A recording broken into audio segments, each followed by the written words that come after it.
Every one of these people write my check. Every one of them do. I try to spend as much time as I can with them, and if we don't rise to the occasion all the time, I feel like I've failed. On set was incredible. I didn't actually work with any stuntmen on the set. We would love to. We just need the leads. So anybody out there, if you've got any leads for us, you can email us. Dude, 4.5 years. How do I look, Danny? Hot. I've sat on these things before, but I've never actually ridden one. Oh!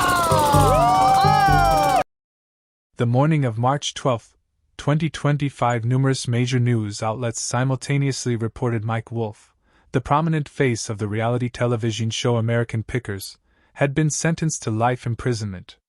The charges sounded like the plot of a high-stakes thriller: transnational artifact smuggling, concealed in evidence related to the death of a renowned historian, and manipulating the antique auction market worth tens of millions of dollars. To millions of viewers, Mike Wolfe had always embodied the image of a heritage enthusiast traversing across America to rediscover objects that carried the soul of time. But the truth revealed during a 46-day trial painted a different portrait: a cold, calculating man with covert ties to clandestine antiquities trafficking rings from the Middle East and Europe. The story began on June 17, 2023, when police in Bloomington, Indiana received a call from a neighbor reporting a strange odor emanating from the basement of Professor Harold Clemens's house, a retired historian who had taught at the University of Chicago and specialized in Civil War-era artifacts. When authorities broke in, they found Clemens deceased, lying on his back with his right hand clutching a small object, a silver pocket watch engraved with faint but readable words, RK 1887 for honor not glory. At first glance, it seemed to be the natural death of an elderly man living alone. But that watch was something that should not have been there. Just a week later, the Savannah National Museum issued an internal memo that was soon leaked. The watch had once been part of the Battlefield Heritage Collection, which had gone missing in 2019 during an unexplained storage transfer. The incident had never been made public. The museum feared scandal, until the item unexpectedly resurfaced in the hand of a corpse. This information spread quickly across social media, but what truly caused the situation to explode came from an anonymous Reddit post. A user named GearGhost82 created a thread on the antique hoarding subreddit. "I swear I saw this exact watch in an unaired episode of American Pickers when Mike visited a farm in Kentucky. It was in his palm, and he even said, 'This watch tells stories.'" Within 48 hours, dozens of people came forward claiming they had seen the same item on the show, or at least a similar clip that had circulated on YouTube in 2021 but was later removed. Other users added, "I saw it in the display cabinet at Antique Archaeology in Nashville last year. Might be the same one." In July 2023, the FBI quietly opened an investigation, working with the International Antiquities Trafficking Task Force. The operation was codenamed Russ Rail, with its primary focus determining whether Mike Wolfe was connected to an illegal interstate and possibly international artifact trading network. One of their early leads came from an unreleased History Channel video leaked by a former employee. In the 14-minute footage, Mike Wolfe is seen negotiating the purchase of a set of military pocket watches from an unidentified man inside a warehouse near Paducah, Kentucky. "By Elgin, yeah, it's an American manufacturer." Mike's voice in the video includes a line, "I know this piece went through the hands of an officer. It definitely has historical value. I won't ask where you got it." What raised further suspicion was that the connection between Harold Clemens and Mike Wolfe wasn't entirely non-existent. In 2017, Clemens made a brief appearance at a televised regional symposium on object history. In his introduction, he made a cryptic remark: "Some artifacts should never be for sale. They carry pain no amount of money can buy." An internal email from Clemens's computer recovered after his death revealed deeper suspicions. In a message to a close friend, he wrote, "I believe I've uncovered a chain of illicit transactions originating from a well-known television figure. I'm debating whether to alert the federal authorities." That email was sent 3 days before his death. Though police found no signs of assault, the forensic report indicated a small contusion on the back of Clemens's head, possibly from a fall or from impact before losing consciousness. No one was prosecuted for his death, but from that moment the investigation changed course. Mike Wolfe was officially placed under federal-level special surveillance, and that small watch, once a blurry detail, became the spark that forced an entire antiquing empire to face justice. Russ Trail, tracking the objects that never made it on air. Immediately after the silver pocket watch appeared beside Professor Harold Clemens' body, the federal investigative team began reviewing all aired episodes of American Pickers while also issuing formal requests for internal records from the History Channel and the show's production company. The FBI quickly discovered something unusual. From 2020 to 2023, more than 40 items acquired by Mike Wolfe and the show's crew never appeared on television. Some had been filmed with basic purchase receipts, but there was no clear record of where they went afterward. Among them was the very same fateful pocket watch. The covert investigation was codenamed Russ Rail, a reference to the path of tracing items buried in warehouses, basements, or perhaps even the underworld layers of the antique market. At first, the investigative team could not directly approach Mike Wolfe. Instead, they quietly trailed one of his backstage assistants, Craig Salinas, who had worked as a driver and primary transport handler for the production team. During a surveillance session lasting nearly 6 hours in southern Missouri, Salinas was recorded driving a van labeled Antique Archaeology to an abandoned warehouse, a location not listed in any official filming schedule. Local police were asked to assist by posing as a building safety inspection crew. There, they saw a series of sealed wooden crates containing 18th to 19th century items, including at least 3 objects identified by the FBI as reported stolen from a local museum in Georgia. A major turning point came when the investigation team obtained search warrants for 2 private storage facilities registered under a company called Time Vault Logistics LLC, a shell company in which Mike Wolfe held shares through 3 layers of financial intermediaries.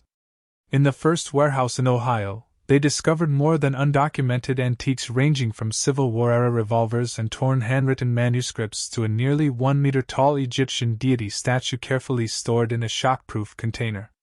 This statue, according to an internal report, matched one stolen from the Luxor Museum, Egypt, in 2011. Following the money trail, the FBI found that Mike Wolfe owned at least 5 small companies incorporated in tax havens such as Malta and the Cayman Islands. From 2016 to 2023, nearly $4.7 million USD had been moved between these companies through antique transactions, but none involved certified appraisers or reputable auction houses.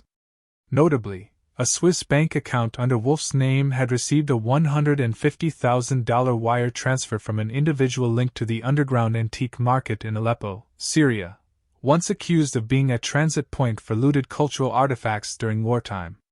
What stunned investigators was how Mike organized the entire operation. No official team member was responsible for transporting goods after filming. Everything was handed off to a third party with contracts signed through virtual fax apps and payments made in cash or cryptocurrency.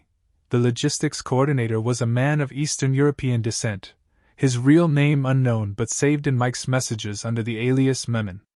From November 2023, the FBI decided to infiltrate the network by approaching an antique shop previously visited by Wolfe in New Mexico.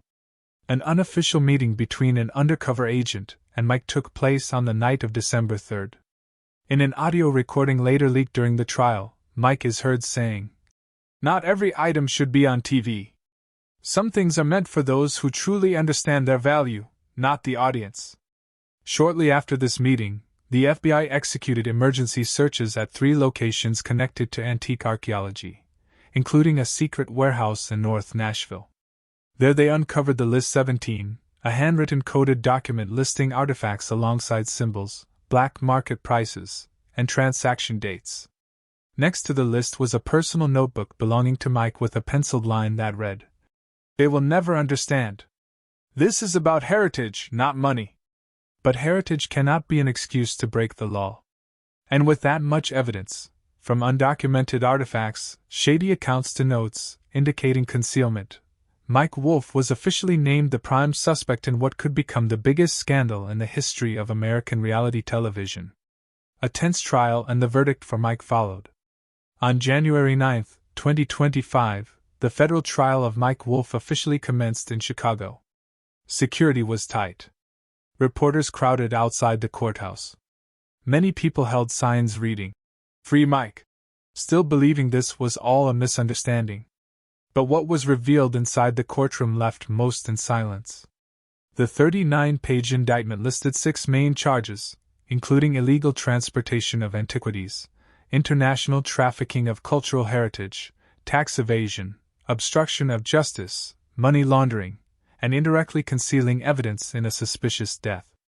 The proposed sentence: life imprisonment without the possibility of parole. The prosecutor opened with a series of images and clips from never-before-aired videos in which Mike Wolfe appeared negotiating shady deals at locations not officially documented in the show. One of them showed Mike handing cash to a Syrian man in a Detroit garage in exchange for a small box containing unverified Roman coins. The prosecutor described it not as collecting but as a commercial model built on illegality disguised through the lens of television. A major blow to Mike's defense came from the testimony of Frank Fritz, Mike's former companion during many of the show's early seasons. After stepping away from the show, Frank agreed to be a witness, and his words silenced the courtroom. He said, "We had once promised to only collect what was legal. But as time went on, everything changed. Mike became obsessed with things no one else had. He said, to keep the show alive, we have to dig deeper, both literally and figuratively." Frank carefully recalled an incident in 2021 when they acquired a wartime diary in Arkansas.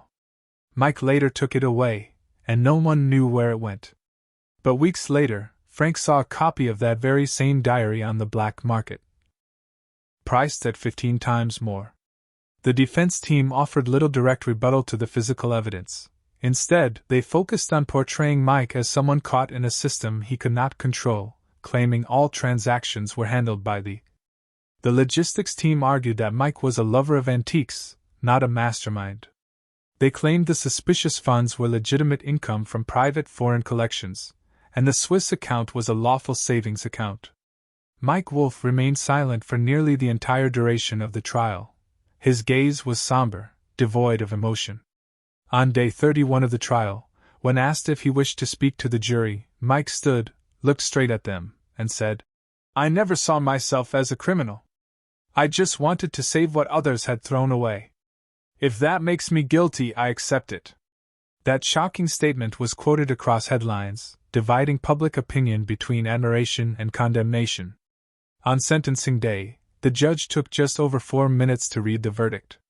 Based on the volume of evidence, the level of organization, and the resulting consequences, particularly the concealment of artifacts from international cultural theft, the court sentenced Mike Wolfe to life in prison without parole and terminated all ownership rights related to the show and the antique archaeology brand.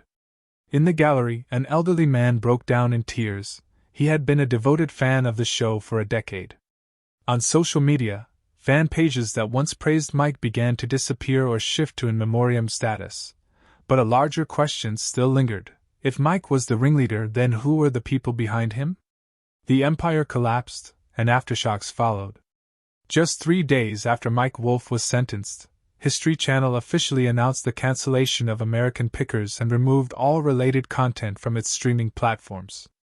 The once massively followed YouTube channel silently deleted old videos. The website of Antique Archaeology switched to a blank interface with only one sentence: temporarily suspended. A name once embedded in American television culture vanished so quickly it felt almost as if it had never existed. The FBI sealed off both showroom locations in Iowa and Tennessee, which Mike had once called sacred spaces for lovers of the past. The secret warehouse in northern Nashville, once used as a collection hub for artifacts, was transferred to the Heritage Management Bureau.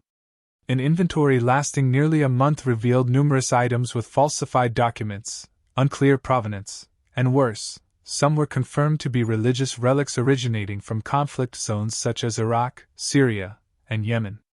Among them was a marble carving believed to have belonged to an Ottoman royal tomb stolen in 2003. The antiquities auction market entered a temporary freeze. Major houses like Sotheby's and Christie's issued statements reviewing all transactions indirectly linked to Mike Wolfe. Some major deals worth hundreds of thousands of dollars were canceled. private collectors began to fear that items they once scored through Mike could be seized at any moment. Outside, the public began to divide. Loyal fans believed Mike had been made a scapegoat for a system long operating in the shadows of art, commerce, and politics. On platforms like X and Reddit, detailed analyses of inconsistencies in the investigation emerged, suggesting Mike might have stumbled upon information someone didn't want revealed. One detail that further ignited public debate was the List 17, the document found in Mike's warehouse. Beyond the encoded transactions and artifact symbols, the final page bore a handwritten line. Q7 are 3 VTI analysts and conspiracy theorists alike rushed to decode it. Some believed it was an abbreviation for a secret organization involved in high-end artifact trafficking, possibly tied to high-ranking religious authorities. A popular theory claimed Vatican referred to the Vatican Intel Corps, an entity never officially acknowledged. Though there was no clear evidence, the presence of this code turned the story into something far more obscure, stretching beyond one man and a television show. Another document released by the forensic investigation team was Mike Wolfe's personal notebook. Alongside notes like, Episode 312 Cut Old Truck Scene, or Follow Up with Leopard Skin Collection Holder. One page contained a single handwritten sentence. Not all past should be brought to light. This page was tightly folded and wedged between unrelated sheets, as if Mike had wanted it found by accident. At the federal prison in Terre Haute, where Mike is serving his sentence, officials have denied all media access. A former associate speaking anonymously revealed he doesn't talk to anyone, eats alone, walks alone, makes no special requests. It's as if he's accepted the sentence or had already seen it coming. In March 2025, during a closed-door hearing, FBI representatives stated that other individuals connected to the case are still under surveillance, implying the investigation is ongoing. One of those unofficially summoned was a former program director at History Channel, the person once responsible for reviewing cut episodes. No one knows whether certain footage was deleted, edited, or deliberately buried. To understand why it all came to this, one must return to the beginning, before the camera lights, before the $1 million brand, back to where Mike Wolfe began. Mike Wolfe, the man behind the tragedy. Mike Wolfe was born in 1964 in Joliet, Illinois, into a poor working-class family, raised by a single mother with 2 siblings. They survived on hand-me-downs from neighbors. From a young age, Mike was fascinated by what others threw away. While his friends collected baseball cards, young Mike dug through the schoolyard dump to retrieve broken radios, old bikes, anything with gears. His favorite saying during those early years was, "If it's worthless to everyone else, it's even more worth keeping." By 2010, when American Pickers first aired on the History Channel, Mike was already in his 40s, but the way his eyes lit up upon seeing an antique license plate was still childlike.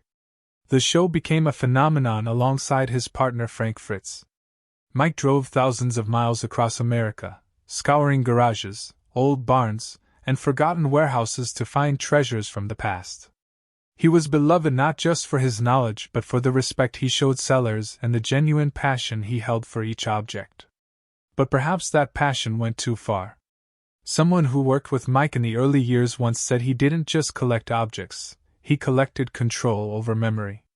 As the show gained fame, the pressure to maintain ratings intensified. Each item had to outshine the last, and to achieve that, Mike began seeking out places people weren't supposed to go: evidence lockers, black markets, suppliers from war zones. No one knows exactly when Mike crossed the line, but one thing became clear: he was no longer just looking for things no one wanted. He was after things people were afraid to keep. Perhaps in Mike's mind, he was doing the right thing, rescuing fragments of history from being forgotten, but the law does not operate on personal ideals. Now Mike Wolfe is inmate #42719D54. The name that once stood for American heritage has been erased from all public platforms. But deep down, the question remains: was Mike Wolfe a man who exploited the past for profit, or the last person brave enough to preserve it regardless of the consequences? Mike Wolfe, from a man who crisscrossed America collecting memories, to a national television icon, and finally a convicted felon sentenced to life in prison. This story is a reminder that sometimes the line between passion and wrongdoing is thinner than we think, and the truth, no matter how deeply buried, will always find its way back to the light. Will you think about the verdict for Mike Wolfe? Was he a victim of the system or someone who went too far beyond the limits of morality? Let us know your thoughts in the comments after this video. Don't forget to subscribe and turn on notifications to stay updated with our latest releases.